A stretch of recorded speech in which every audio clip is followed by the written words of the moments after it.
ఆయనకి వచ్చినందుకు మూమెంట్ వచ్చినట్టున్నారు. అంటే మరి ఏమో చెప్పలేదు. ఇది కూడా చేస్తున్నాను కానీ మాకు అనిపించలేదు.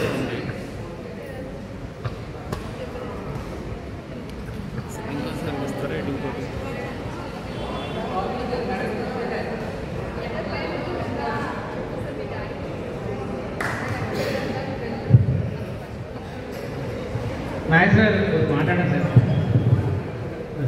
ఒక నిమిషం. ఈరోజు మనం ఉత్తరప్రదేశ్ మన ఆంధ్రప్రదేశ్ టీం తరఫున ఈరోజు బాక్సింగ్ చేసేది. దీనికి కారణం ఏంటంటే ఏఆర్ ఏపీ స్టేట్ బాక్సింగ్ వాళ్ళకి మనం అచ్చి పెట్టుకున్నాం. అక్కడ రాసి అయ్యా వాళ్ళకి గ్రౌండ్ ఇవ్వండి, అక్కడితో ఆగకుండా మాకు ఎగ్జిబిషన్ ఇవ్వండి అంటే వాళ్ళు మన బాక్సింగ్ చేసేసుకుని వాళ్ళ పరమాత్మతో అలాగే ఎగ్జిబిషన్ ఇచ్చారు. వాళ్ళు హృదయపూర్వకంగా మన విశాఖ జిల్లా బాక్సింగ్ తరఫుని అలాగే ఆంధ్ర రాష్ట్ర బాక్సింగ్ తరఫుని ధన్యవాదాలు కృతజ్ఞతలు.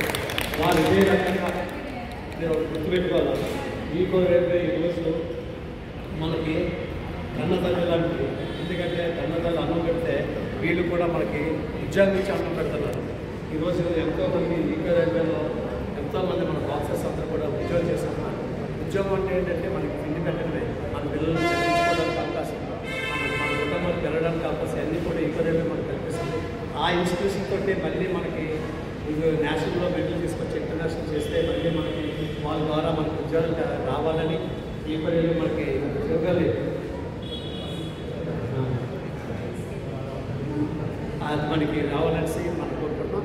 అదే సంతోషకరమైన ఏంటంటే ఈరోజు ఒక గవర్నమెంట్ కూడా మారింది. ఈ గవర్నమెంట్ మారిన తర్వాత కొన్ని మంచి విధానాలు తీసుకొస్తుంది. ఈరోజు ప్రత్యేకమైన జోన్ ఎప్పటి నుంచో పోరాటం చేస్తున్నాం. ప్రత్యేక జోన్ కావాలి, ప్రత్యేక హోదా కావాలని. ఈరోజు జోన్ అనేది మనకి యాక్సెప్ట్ చేశారు ప్రధానమంత్రి గారు.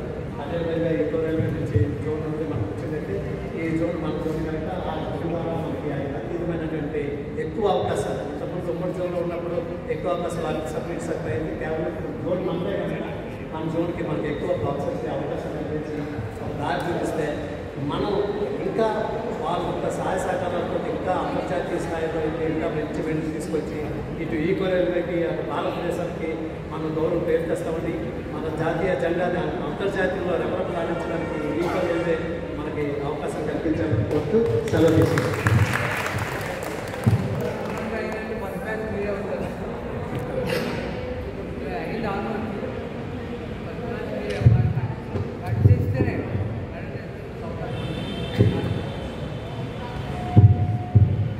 Thank you sir.